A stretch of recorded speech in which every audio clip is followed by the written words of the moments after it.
중국의 합작법이 설립한 거로 인해서 좀 많은 사람들이 아두카누맙의 안 좋았던 실패가. 안녕하세요, 월리버입니다. 여러분, 최근 증시 진짜 어지럽죠? 금요일부터 시작해서 월요일까지 폭락장이었다가 화요일은 조금 반등을 해주는 모습을 보여줬습니다.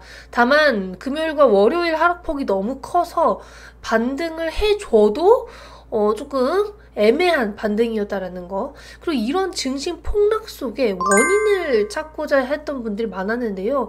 이것들이 증시 폭락의 이유라고 언급이 많이 되는 것들입니다. 뭐 엔캐리까지 포함을 할 수 있겠죠. 근데 여기서 중요한 게 뭐냐면요.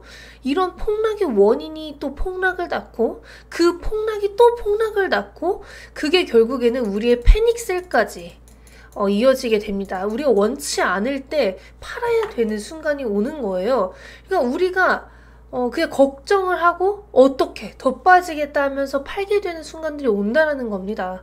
그런데 좋은 주식을 이런 상황에서 팔게 되면 당연히 후회가 남을 거라고 전 생각을 하고 있고, 만약에 그게 아니라고 한다면 어차피 제가 말씀드리는 것들 혹은 제가 추천드리는 것들은 장기적인 관점이기 때문에 그런 관점을 보실 때는 이런 게 결국에는 뭐 기회가 될 수 있고, 다만 월요일 같은 엄청난 폭락장에서 매수를 하는 것은 쉽지 않죠. 진짜 뭐 야수의 심장이 아닌 이상 쉽지 않습니다. 이런 경우에는 어느 정도 대응을 해주시는 게 맞다라고 생각을 하고 있고, 뭐 지금 좀 뭔가 싸하다라는 느낌이 드시는 분들은 정말 장기적인 것들 이외에는 정리를 하시는 것도 나쁘지 않을 거라고 전 생각을 하고 있습니다. 지금 상황이 얼마나 심각하냐면요. 코스피가 어제는 매도 사이드카, 월요일에는 매도 사이드카, 화요일에는 매수 사이드카가 발동이 된 거죠. 심지어 매도 사이드카는 4년 4개월 만에 발동이 된 거였고 역대 하락순위 1위였어요. 1위. 근데 뭐 화요일에 조금 반등을 해주긴 했지만 원하시는 수준의 반등은 아니었을 거라고 전 생각을 해요.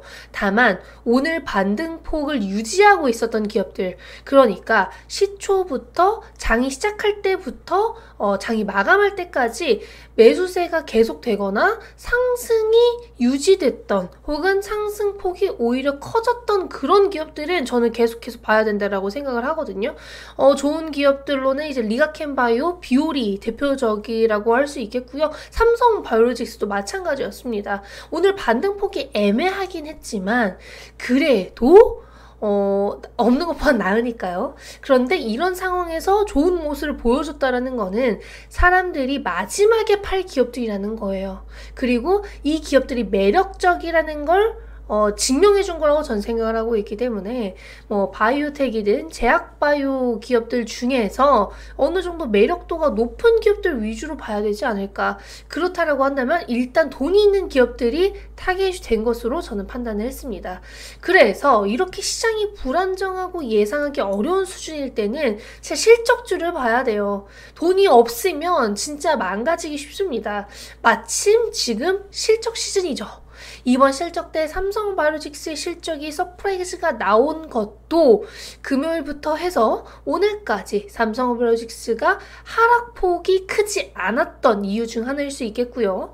실적주들에 대한 기대감으로 이번 주 혹은 다음 주에 실적이 나오는 기업들이 오늘 상승폭이 컸거나 상승을 크게 한 상태로 마감을 한 것입니다. 그래서 실적주를 보시는 게 이런 정신없는 증시 상황에서는 조금 더 낫지 않을까, 그렇게 말씀을 드리고 싶고요. 여기서 실적주를 보자라는 거는 2분기 실적도 맞지만 하반기까지 좋아야 돼요. 하반기까지 좋아야만 이게 유지가 됩니다.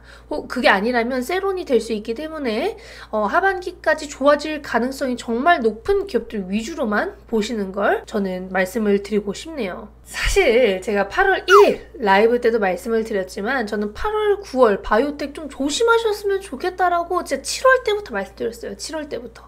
7월에 뭐 연합뉴스 나가서도 말씀을 드렸었고 그 이전부터 8월, 9월부터는 대응을 해야 되지 않을까요? 이렇게 설명을 드렸었는데 7월 바이오가 상당히 강했죠. 정말 굉장히 강했고 역사적으로 7월은 제약바이오가 만약에 강했다라고 했을 때는 강한 폭도 컸던 그런 달입니다.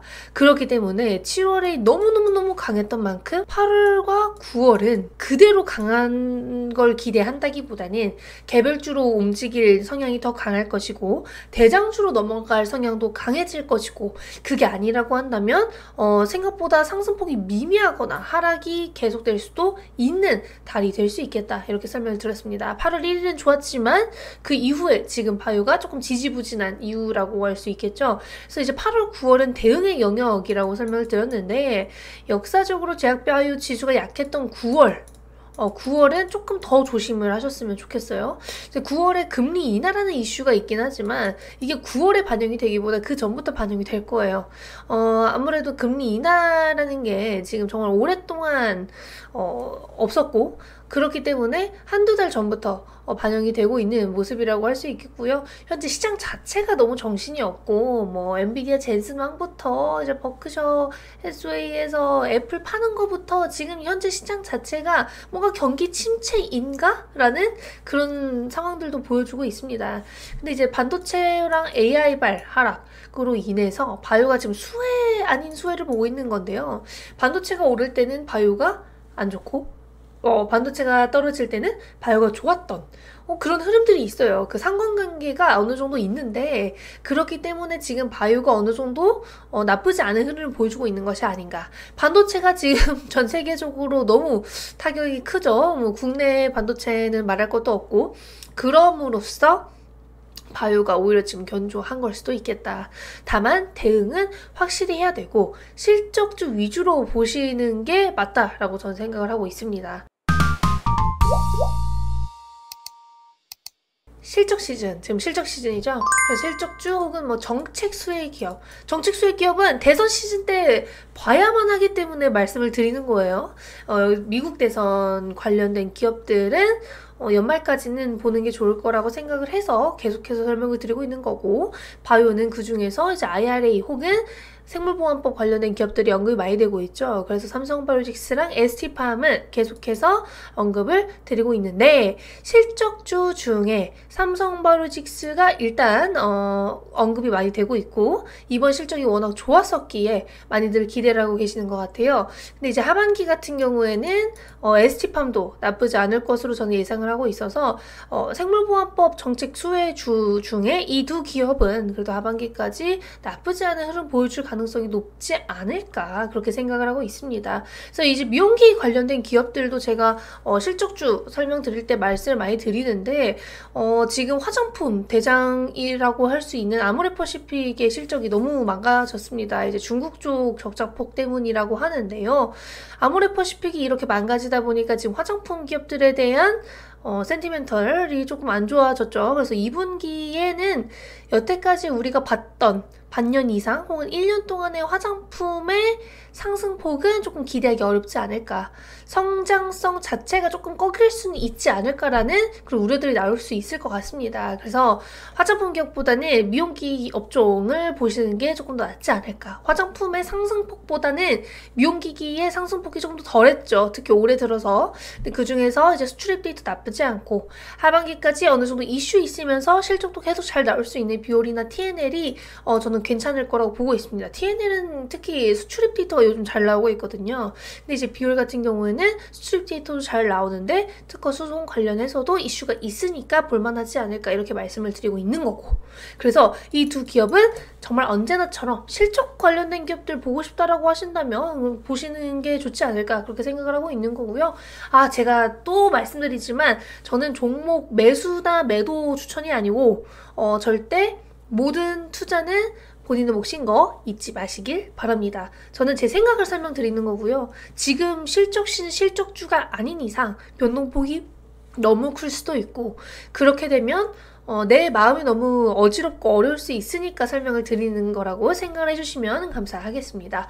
제약사 같은 경우에는 JW 중해제약도 그렇고 다른 제약사들의 경우에도 의료 파업으로 인한 하락이 불가피하지 않을까. 실적이 생각보다 안 좋을 수는 있겠다. 근데 단기적일 수도 있고, 혹은 이제 3분기까지는 이어질 확률이 높은데요. 2분기가 저는 바닥이었다라고 생각을 해요. 그래서 2분기가 제약사들의 의료 파업으로 인한 하락 중 가장 큰 하락폭을 맞은 분기였다. 그렇게 보시면 될 것 같습니다. 그래서 이제 바이오 기업들은 더더욱 글로벌 트렌드에 부합하는 기업들만 보시는 게 더 나은 상황이 된 거고요.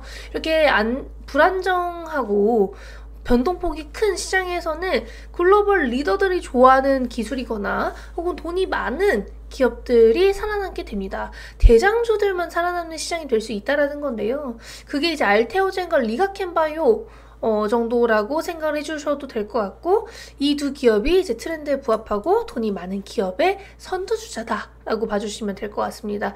위험한 시기의 생존 전략 정도로 봐주시면 될 것 같고요.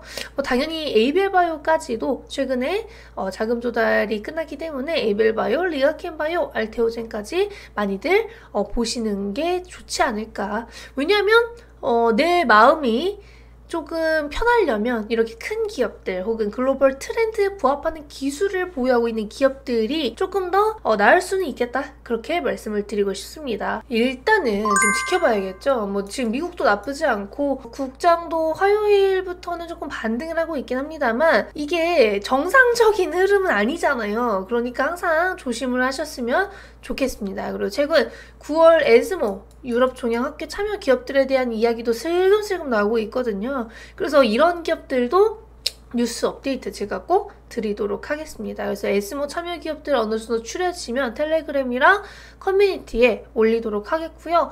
최근에 또 관심을 많이 받고 있는 기업들이 있죠. 코로나 환자가 지금 급증하고 있다고 합니다. 그래서 코로나 감염 환자 폭증으로 코로나 진단키트 관련주들이 급등을 하고 있긴 합니다만, 이런 것들은 매도를 하기에는 내가 트레이딩 영역에 들어가지 않는 이상은 조금 힘들지 않을까.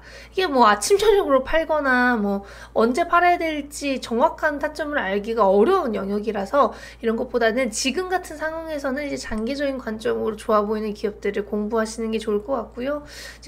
최근에는 이제 신약 개발 기업 말고 이제 장비 기업들 보시는 분들 조금 많아지는 것 같아서 큐리옥스 바이오 시스템즈 혹은 퀀트 매트릭스 등을 선호하는 모습이 조금 보여지고 있습니다.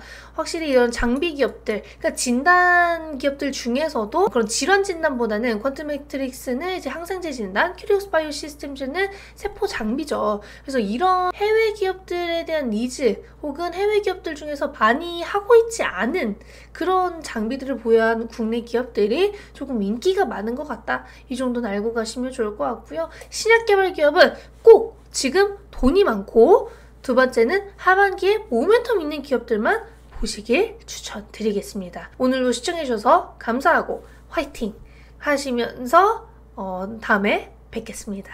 안녕.